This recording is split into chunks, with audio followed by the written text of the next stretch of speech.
Hello, William Harrisheim. Thank you for seeing me today. Thank you for seeing me today, Congresswoman Cynthia Lummis.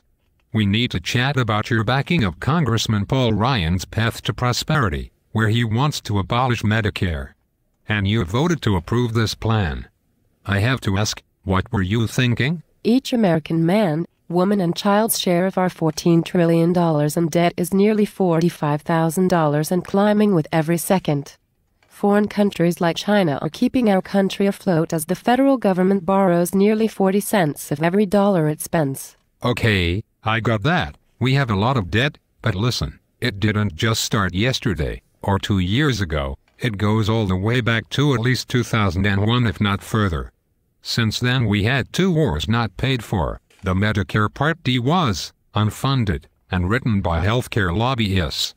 We had 2 big tax cuts, mostly for the rich. Sure, everyone got a little break, but the rich got a big break. While we were in 2 wars in 2003, Bush has second big tax cut for the rich. That is unheard of ever, a big tax cut during a time of war. Now, back to Medicare, okay? Okay. William, so it is all Bush's fault, right?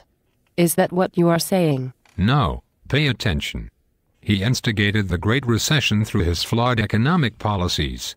And he then threw piles of wood on the fire. Okay, so he started this problem, but it's not his fault now? I got it. It's all Obama's fault. Medicare and Medicaid are among the main drivers of our national debt. Well, wars and defense spending too. The flawed structure of these programs, combined with our aging population, has created billions in unfunded liabilities. Under Medicare's status quo, the Medicare Hospital Insurance Trust Fund will be broke by 2020 and unable to fully pay promised benefits. We must reform these programs if we are to save these programs and have with tax cuts. No. First, you have once again gone all in for voodoo economics, the claim, refuted by experience, that tax cuts pay for themselves. That's how we got into this mess. We can't raise taxes, as I took the Grover Norquist pledge not to raise taxes, especially on my rich friends. I believe in trickle-down economics, like the great one Ronald Reagan talked about. He's our economic god. Granted, all the data shows it doesn't work, but I follow in lockstep with my Republican leaders, like John Boehner and Eric Cantor. Did you ever get kicked in the head by a horse when you were younger? Just wondering? Did you take the oath to support and defend the U.S. Constitution? Then, forget Grover, he's a fraud. You Republicans voted to phase out Medicare and use the money for even more tax cuts for the rich. The public found out and they are upset. So now you are coming up with new ways to mask the same thing. You call them triggers, across-the-board cuts and spending caps, but these are all really just about cutting Medicare and Social Security and education and giving more and more tax cuts to the rich. I'm not fooled. Cynthia, Americans oppose Medicare cuts by overwhelming margins.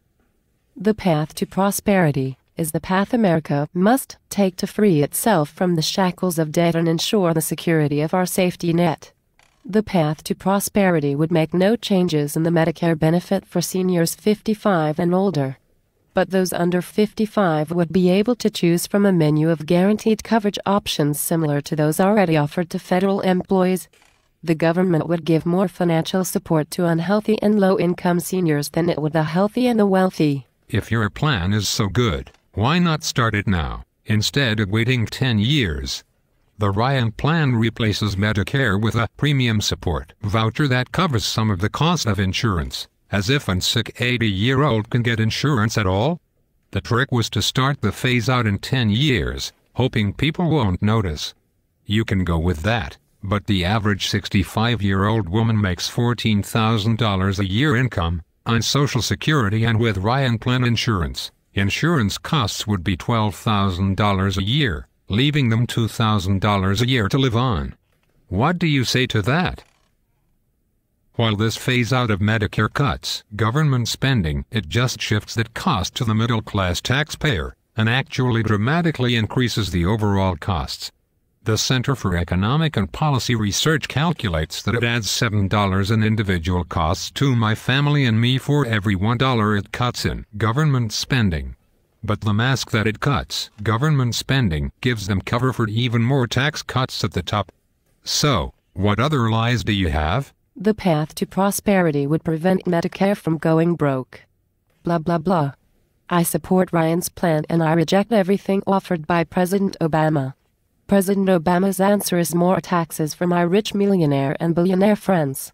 He also wants to delegate personal and family health care decisions to a board of 15 unelected Washington bureaucrats. What the heck are you talking about? You sound like a Republican talking point bot. The death panel lie is so yesterday, and it is your healthcare buddies who wield the power of life and death with their policy holders. So please, can the fake and false argument?